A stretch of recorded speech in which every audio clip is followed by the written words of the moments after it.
اعوذ باللہ من الشیطان الرجیم بسم اللہ الرحمن الرحیم السلام علیکم ورحمۃ اللہ وبرکاتہ۔ میں آپ کو دل کی گہرائیوں سے پروگرام کے لیے خوش آمدید کہتا ہوں اور امید کرتا ہوں کہ انشاءاللہ آج کا ٹاپک بھی ہمارا اچھا ہے جنت کے بارے میں، اور انشاءاللہ کوشش ہوگی کہ اچھے طریقے سے اس کی میں وضاحت کر سکوں۔ اپنے موضوع پہ آنے سے پہلے میں آپ سے ایک روزانہ جو ہماری گفتگو ہوتی ہے گھروں کے اندر، سکولوں کے اندر، مختلف محفلوں کے اندر، تو اس پہ میں تھوڑا سا بیان کرنا چاہتا ہوں کہ ہم اکثر جو ہے نا، ہم مسلمان ہیں، ہمارے نام بھی اسلامی ہیں، اور ہم ان کو ایسے بگاڑ کے بیان کرتے ہیں یا مخاطب کرتے ہیں، اور گناہ کبیرہ جو ہے نا ہمیں ملتا ہے۔ تو اس میں یہ ہے کہ کئی دفعہ ہم لوگ اپنی گفتگو کے اندر جانوروں کے نام جو ہے نا وہ انسانوں سے مخاطب کر دیتے ہیں، یہ انتہائی کبیرہ ہے۔ مثلا میں مثال دیتا ہوں کہ گفتگو کے اندر جو ہے نا اللہ تعالیٰ کے نبی حضرت محمد صلی اللہ علیہ وسلم فرمایا کہ اللہ تعالیٰ نے سختی سے فرمایا کہ انسان کے نام کو بگاڑ کر نہ بولا کرو۔ مثلا سکولوں کے اندر جب ایسے عام محفل کے اندر ہم کہہ دیتے ہیں الو کا پٹھا، اور کہہ دیتے ہیں سور کا بچہ، تو یہ یا جیسے کہہ دیتے ہیں انسان کو ککڑی، مطلب یہ ایسے نام ہیں، یا کسی کو اور مختلف قسم کے جو نام ہیں جانوروں کے، ان ناموں سے ہم مخاطب کرتے ہیں، تو یہ انتہائی گناہ کبیرہ ہے۔ انسان کو ان چیزوں سے جو ہے نا پرہیز کرنا چاہیے۔ کسی کو کہہ دیتے ہیں کتے کا بچہ، مطلب یہ انتہائی جو ہے نا غلط چیز ہے۔ یا جو کئی دفعہ لیڈر ہیں ایک دوسرے کے نام رکھے ہوئے ہیں، وہ بھی بہت غلط چیز ہے، کیونکہ اللہ تعالیٰ نے انسان کو بڑا مرتبہ دیا ہے تو وقار کے ساتھ۔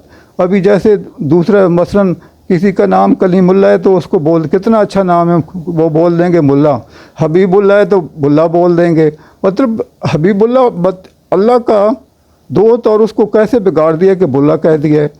تو اور مطلب ہر نام کے اندر جو ہے نا، جو غلام محمد ہے تو اس کو بالکل ٹوٹلی جو ہے نا اس کو بھی بگاڑ دیں گے، اس کو ممی بول دیں گے۔ وہ اللہ کے بندے اللہ کا خوف کرو کہ اسلامی نام ہے، نبی پاک حضرت محمد صلی اللہ علیہ وسلم اور اللہ کے ساتھ ملتے جلتے ہم لوگ نام رکھتے ہیں نا۔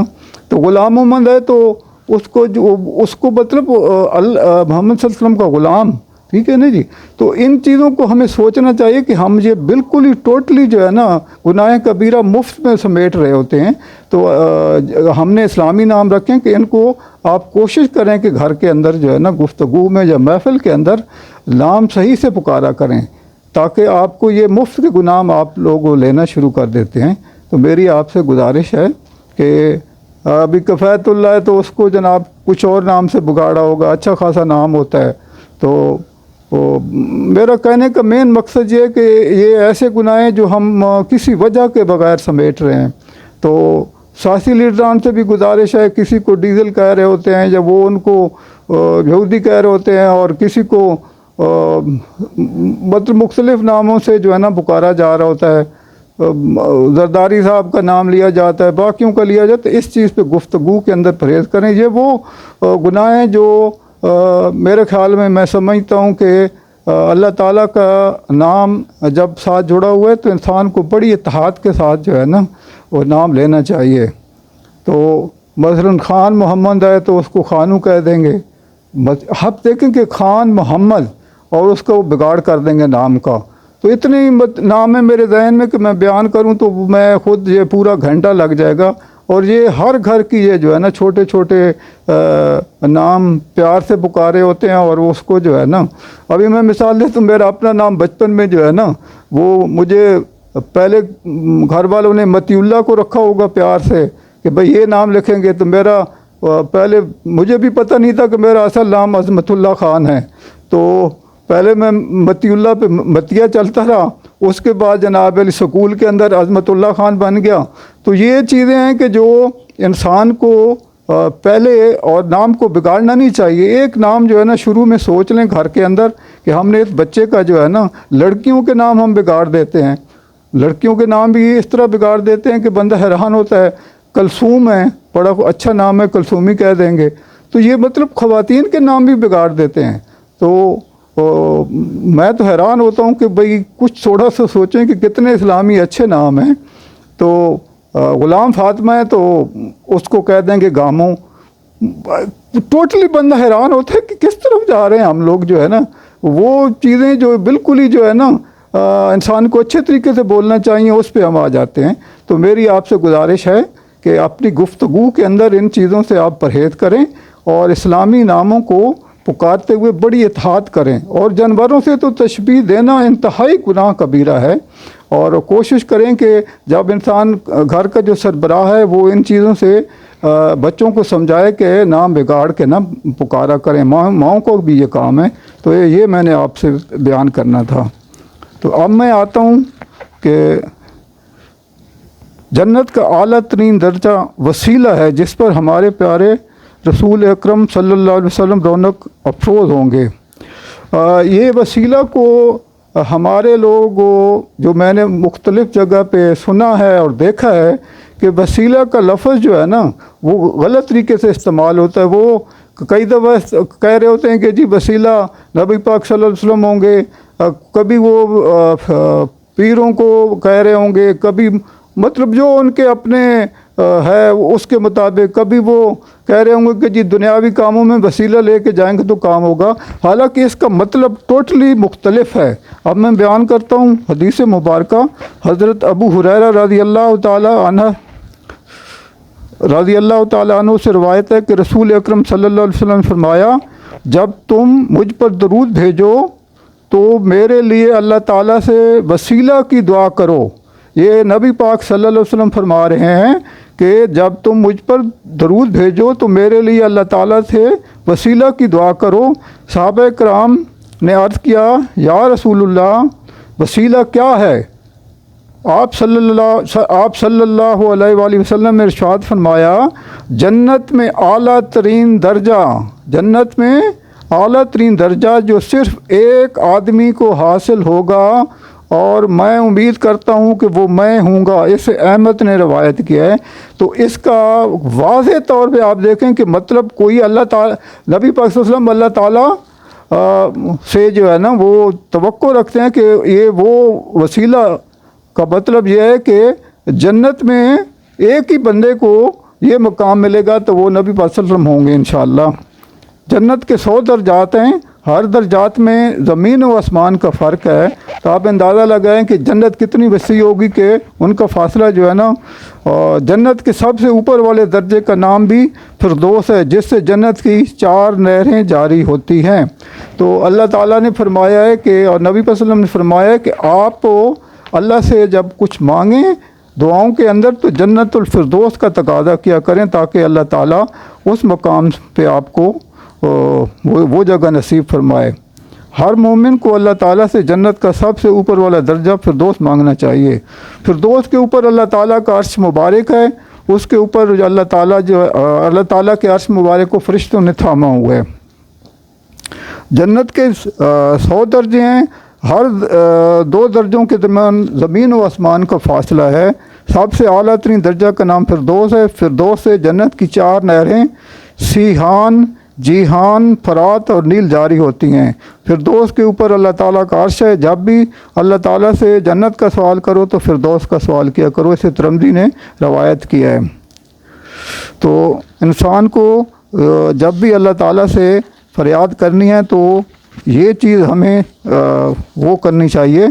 اور اب میں آگے بیان کرتا ہوں کہ رسول اکرم صلی اللہ علیہ وسلم اپنی امت کے لیے حوض کوثر پر میر سامان ہوں گے، مطلب وہ وہاں پہ انچارج ہوں گے، اور تمام وہاں پہ جو سامان ہوگا یا باقی پینے پلانے کی چیزیں ان کے وہ انچارج ہوں گے۔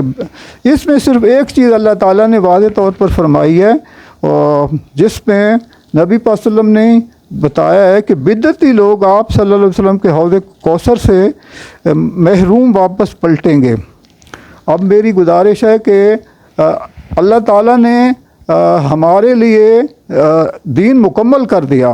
نبی پاک صلی اللہ علیہ وسلم کسی زندگی کے اندر دین کو مکمل طور پہ ہمارے سامنے پیش کر دیا گیا تبھی جو ہے نا نبی وسلم دنیا سے رخصت ہوئی، اس وقت ہمارا دین مکمل ہو چکا تھا۔ اس کے بعد جو نبی وسلم نے جو چیزیں کی ہیں وہ ہماری سنت ہیں، اس کے جو ہٹ کی چیزیں ہوں گی وہ بدعت ہی ہوں گی۔ تو اس میں نبی وسلم فرماتے ہیں کہ حضرت عبداللہ بن مسعود رضی اللہ عنہ روایت ہے کہ نبی اکرم صلی اللہ علیہ وسلم فرمایا کہ میں حوض پر تمہارا میرے سامان ہوں گا، تم میں سے بعض لوگ وہاں لائے جائیں گے، پھر مجھ سے دور ہٹا دیے جائیں گے۔ تو نبی صلی اللہ علیہ وسلم فرما رہے ہیں کہ کچھ لوگ وہاں پہ لائے جائیں گے، پھر مجھ سے دور ہٹا دیے جائیں گے۔ میں کہوں گا کہ اے میرے رب، یہ تو میری امت کے لوگ ہیں۔ جواب میں کہا جائے گا آپ نہیں جانتے انہوں نے آپ کے بعد کیسی کیسی بدعات شروع کر دیں۔ اس سے بخاری شریف نے روایت کی ہے۔ تو آپ اندازہ لگائیں کہ نبی پاک صلی اللہ علیہ وسلم کی سنت کے علاوہ جو کوئی نیا کام شروع کرتا ہے وہ بدعت میں گنا جاتا ہے، اور وہ اللہ تعالیٰ اور نبی پاک صلی اللہ علیہ وسلم اس کو حوض کوثر سے پانی پلانے سے محروم ہو جائے گا۔ تو اس لیے ہر وہ کام جو نبی وسلم نے نہیں کیا ہے اس سے علاوہ کرنا وہ بدعت ہے، اور جو حوض کوثر سے محروم ہوگا کتنا بدبخت ہوگا۔ کافر حوض کوثر پر آ کر پانی پینا چاہیں گے لیکن رسول اکرم صلی اللہ علیہ وسلم نے دور ہٹا دیں گے۔ کافر آئیں گے لیکن نبی پاک صلی اللہ علیہ وسلم ان کو وہاں سے دور ہٹا دیں گے۔ رسول اکرم صلی اللہ علیہ وسلم اپنی امت کو وضو کے سبب چمکتی ہوئی پیشانی اور چمکتے ہوئے ہاتھ پاؤں سے پہچانیں گے۔ حضرت حذیفہ رضی اللہ تعالیٰ کہتے ہیں کہ رسول اللہ صلی اللہ علیہ وسلم فرمایا، قسم اس ذات کی جس کے ہاتھ میں میری جان ہے، میں حوض سے غیر مسلموں کو اسی طرح ہٹا دوں گا جس طرح اونٹوں کا مالک دوسرے اونٹوں کو استحان سے ہٹا دیتا ہے۔ عرض کیا گیا یا رسول اللہ صلی اللہ علیہ وسلم کیا آپ ہمیں پہچان لیں گے؟ آپ صلی اللہ علیہ وسلم نے ارشاد فرمایا ہاں، تم میرے پاس آؤ گے تو وضو کی وجہ سے تمہارے ہاتھ پاؤں اور پیشانیاں چمک رہی ہوں گی، یہ صرف تمہارے علاوہ کسی دوسری امت میں نہیں ہوں گی۔ اس سے ابن ماجہ نے روایت کیا ہے۔ تو حضرت سفیان سے روایت ہے کہ نبی اکرم صلی اللہ علیہ وسلم نے فرمایا حوض کوثر کے کنارے پر میں اہل یمن کی خاطر اہل یمن کے لیے نبی پاک صلی اللہ علیہ وسلم فرما رہے ہیں کہ خاطر دوسرے لوگوں کو اپنی چھڑی سے ہٹاؤں گا، یہاں تک کہ حوض کا پانی اہل یمن کے لیے کی طرف بہہ نکلے گا اور وہ خوب سیر ہو کر پئیں گے۔ آپ سے عرض کیا گیا حوض کا عرض کتنا ہے؟ آپ صلی اللہ علیہ وسلم نے ارشاد فرمایا کہ مدینہ سے لے کر عمان تک۔ پھر حوض کے پانی کے بارے میں سوال کیا گیا وہ کیسا ہوگا؟ آپ صلی اللہ علیہ وسلم نے ارشاد فرمایا دودھ سے زیادہ سفید اور شہد سے زیادہ میٹھا۔ سبحان اللہ۔ آپ اندازہ لگائیں کہ اللہ تعالیٰ نے ہمارے لیے کیا کچھ جنت میں رکھا ہوا ہے۔ پھر آپ صلی اللہ علیہ وسلم نے فرمایا میرے حوض میں جنت کے 2 پرنالوں سے پانی آئے گا، ان میں سے ایک پرنالہ سونے کا ہوگا، دوسرا چاندی کا۔ تو یہ میں نے آپ نے واضح کر دیا۔ عمان اور اردن کا دارالخلافہ ہے جو کہ مدینہ سے 1000 کلومیٹر کے فاصلے پر ہے۔ تو آپ اندازہ لگائیں کہ اللہ تعالیٰ نے کتنی وضاحت کے ساتھ یہ چیزیں ہمارے لیے بیان کر دی ہیں۔ حوض کوثر پر سونے اور چاندی کے جام ہوں گے جن کی تعداد آسمان کے ستاروں کے برابر ہوگی۔ حضرت انس رضی اللہ تعالیٰ سے روایت ہے کہ اللہ کے نبی حضرت محمد صلی اللہ علیہ وسلم فرمایا حوض کوثر پر تم سونے اور چاندی کے جام آسمان کے برابر دیکھو گے۔ اسے مسلم نے روایت کیا ہے۔ رسول اکرم صلی اللہ علیہ وسلم کو منبر قیامت کے روز حوض کوثر پر رکھا جائے گا جس پر بیٹھ کر آپ صلی اللہ علیہ وآلہ وسلم اپنی امت کو پانی پلائیں گے۔ حضرت ابو ہریرہ رضی اللہ تعالیٰ عنہ سے روایت ہے کہ رسول اللہ صلی اللہ علیہ وسلم فرمایا میرے حجرہ مبارک اور منبر کے درمیان والی جگہ جنت کے باغوں میں سے ہے، اور میرا منبر قیامت کے روز میرے حوض پر رکھا جائے گا۔ اسے بخاری نے روایت کیا ہے۔ ہم جاتے ہیں حج پہ یا عمرہ پر تو ریاض الجنہ اس جگہ کو کہتے ہیں، تو وہاں پہ وہ جنت کا ایک ٹکڑا ہے وہاں پہ۔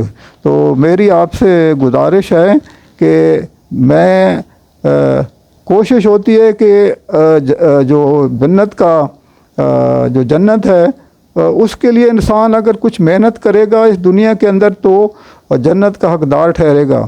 اگر وہ کیونکہ آپ دیکھیں کہ میں نے جہنم کے بارے میں تھوڑی سی چیزیں بتائی ہیں، لیکن جو ویور تھے وہ سب سے کم تھے، باقیوں میں سب بڑے اچھے طریقے سے جو ہے نا وہ سن رہے ہیں، لیکن حالانکہ میں نے تو تفصیلاً جہنم کی میں گیا ہی نہیں ہوں، لیکن سب سے کم جو ہے نا، تو آپ دیکھیں کہ حضرت محمد صلی اللہ علیہ وسلم فرمایا کہ اس لیے قبرستان کے اندر جایا کرو تاکہ آپ کو موت یاد آئے۔ تو میری آپ سے گزارش ہے کہ اتنی نعمتیں اللہ تعالیٰ نے ہمارے لیے جنت میں رکھ دی ہیں، اور نبی پاک صلی اللہ علیہ وسلم ہمارے لیے وہاں پہ ہماری شفاعت کریں گے۔ تو میری گزارش ہے کہ میرے پروگرام کو آپ لائک بھی کریں گے، سبسکرائب بھی کریں گے اور شیئر بھی کریں گے۔